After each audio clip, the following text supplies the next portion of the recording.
Out in Hollywood, all the characters you've seen in the silly symphonies and Mickey Mouse pictures are having the time of their young lives reading the newest issue of the Mickey Mouse magazine. Donald Duck is going wild over page 4. He says it's simply marvelous. The fact that it's a picture of himself may have something to do with that opinion. Professor Goop, the mad scientist, is holding his copy upside down. Naturally, he's standing on his head so he can read it. Giddy Goat has just finished the contents of the magazine. He claims he never ate anything more delicious. Mickey's little nephew, Mortimer Mouse, says he enjoyed every word of the stories and will enjoy them a lot more when he learns how to read. RCA Photophone has brought them to you on the screen. The magic key is turning fast. Now it's turning to California and Hollywood to bring you Walt Disney's immortal animated characters. Ladies and gentlemen, Walt Disney.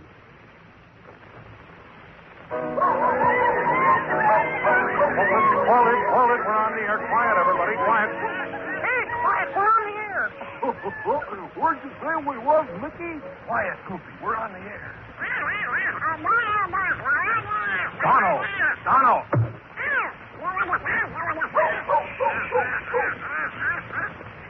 The bit of operatic rehearsal, which unfortunately slipped into our program, warns you that a musical masterpiece is about to be unveiled. Before introducing Walt Disney and the Mickey Mouse Grand Opera Company, I think that we should hear from a young fellow whose 7th birthday the whole world is celebrating this week. Mickey Mouse. Hello. Well, Vicky, old boy, this seems like a swell chance to thank your many friends for all those birthday presents. Yeah. Well, Well, go on. Thanks a whole lot, everybody.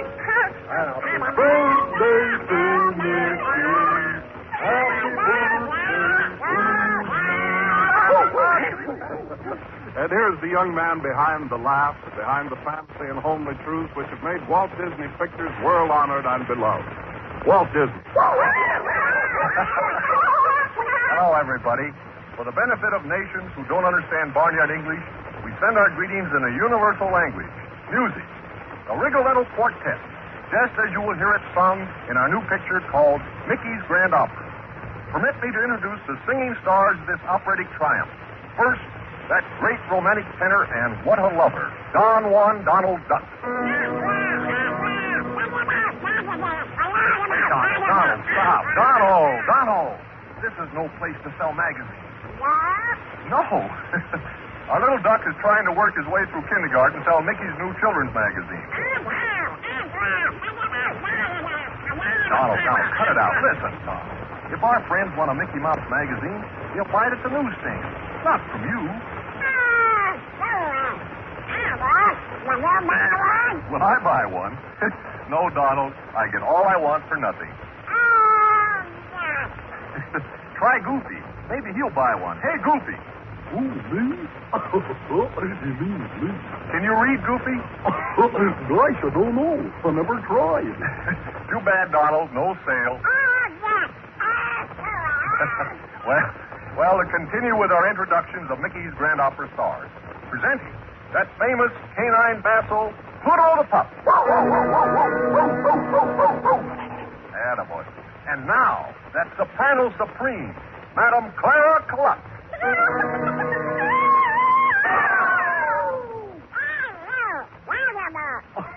The old hen's molding her. She's got the root. Uh-oh. Better give her throat another shot of the grease gun, Goofy. Quick.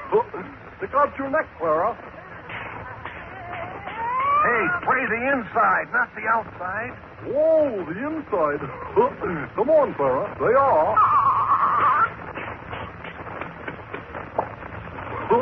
Now gargle it. Swallow. Atta girl. Now let's hear your high singing. Perfect. On with the show. The Rigoletto Quartet. Just as it will be sung by the Barnyard Operatic Trio in Mickey's Grand Opera. Okay, Maestro Mickey, take it away.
very, very much, Mickey.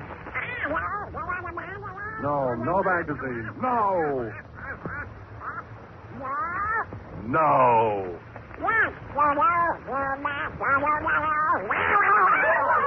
Hey, Walt, rescue from me. Rescue these animals. Take them away from me, please. Leave them alone. Get away from them.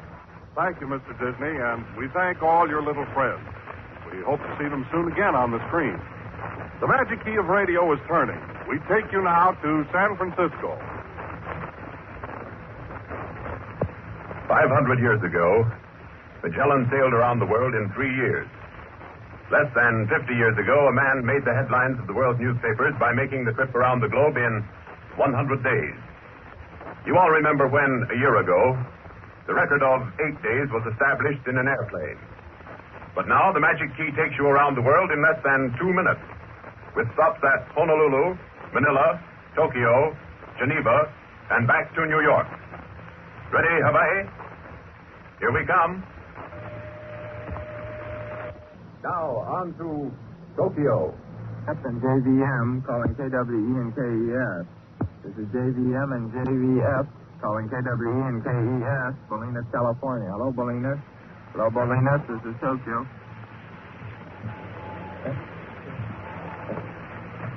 And now, out across the great Chinese Empire and over the plains of Asia and into Europe and the nerve center of the world, we find Geneva, Switzerland. Welcome to Geneva, period.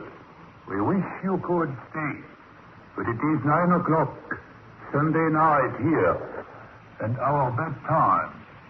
Good.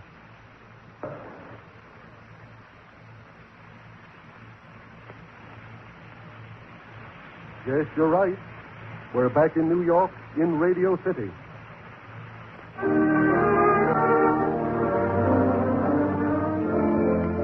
Thank you, RCA Communications, for the daylight to dark to daylight trip around the world, all in 2 minutes. I am sure that our friends will want to know that this feat was made possible by RCA engineers, the same engineers that developed the famous Magic Brain, Magic Eye Metal Cube radio. Paul Whiteman, our own king of jazz, is back again. Paul, will you introduce your next selection? We'd like to play one more number from the new picture, Thanks a Million. The title, I'm Sitting High on a Hilltop. And one of the boys in the band, Johnny Hauser, will sing the refrain.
tossing all my troubles to the moon. Well, the breeze seems to say, don't you worry. Things are bound to pick up pretty soon. Here near the sky on a hilltop, seems to me the world is all in tune. I forget all the hustle and hurry, tossing all my troubles to the moon. I know someone will love me, everything will be just right. Just though the stars up above me will continue doing business in the same old time. It's mighty sweet in the evening when I've had a busy afternoon. It's high, high, high on the hilltop, tossing all my troubles to the moon.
Thank you, and good afternoon, Paul Whiteman.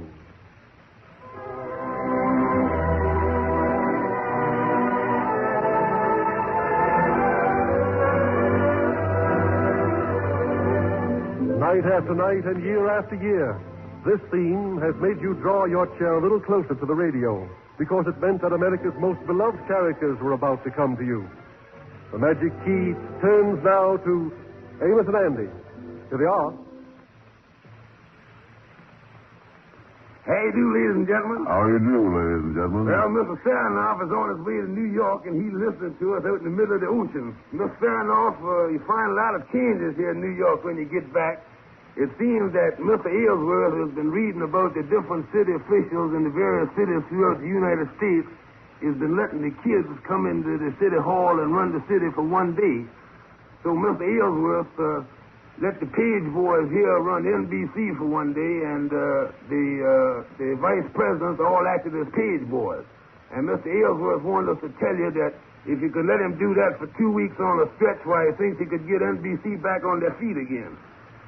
Yeah, Mr. Sarnoff, RCA has done wonders with the new radio set. First they had the magic brain, now they got the magic key, the magic eye.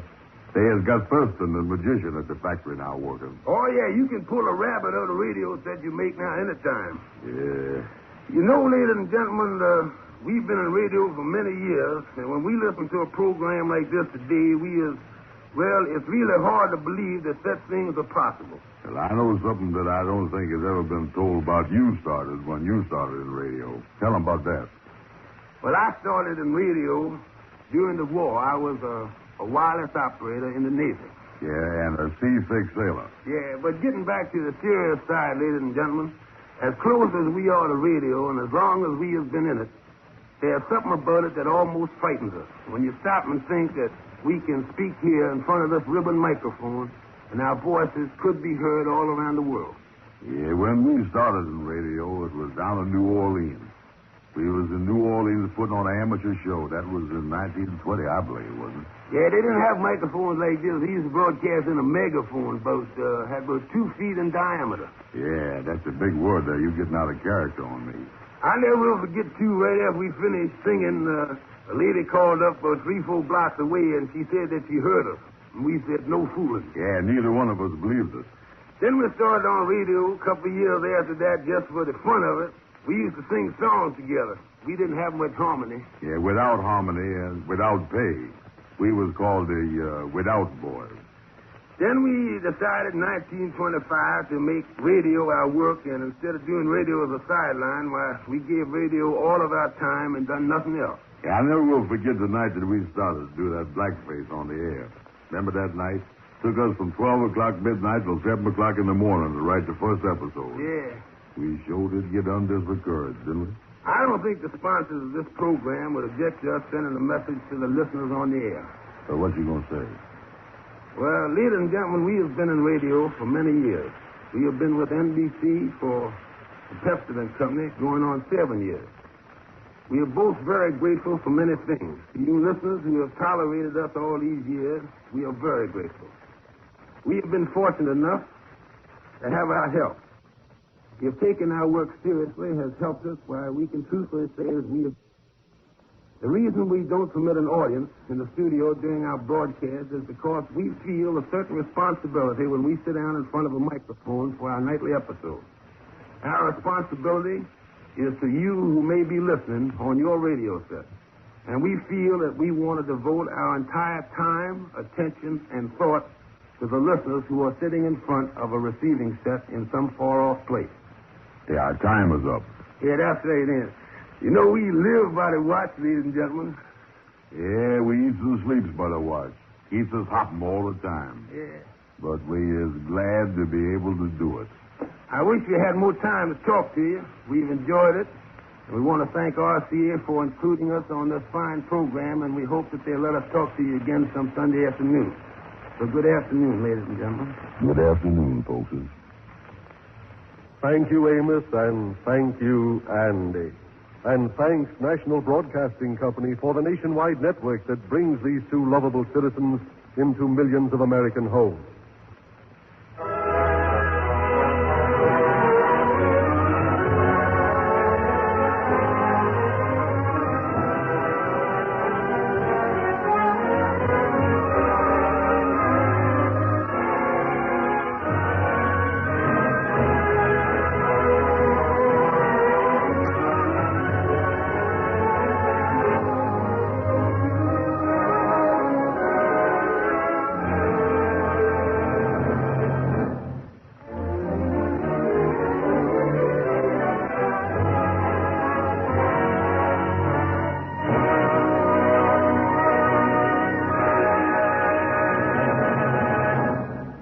The magic key of Radio Corporation of America turns, drawing to a close the first of a new series of weekly broadcasts in which the facilities of the RCA family have been used. These facilities, devised and perfected in the experimental and engineering laboratories of RCA, have aided in bringing about a new conception of living that is daily drawing the world into a closer feeling of intimacy and understanding. May we extend to you, our listeners, a cordial invitation to avail yourselves of the many services and products offered by the RCA family. If you need a better radio or phonograph, your nearest RCA Victor dealer will gladly show you the newly announced 1936 Magic Brain model with the new Magic Eye and the new RCA metal tube. When you want to send a telegram, the quick and accurate services of the RCA communications system brings the whole world within a few minutes of your home or office. And Radio Marine carries your message from ship to ship and shore to ship. For entertainment that is consistently fine, RCA offers the nationwide service of the National Broadcasting Company.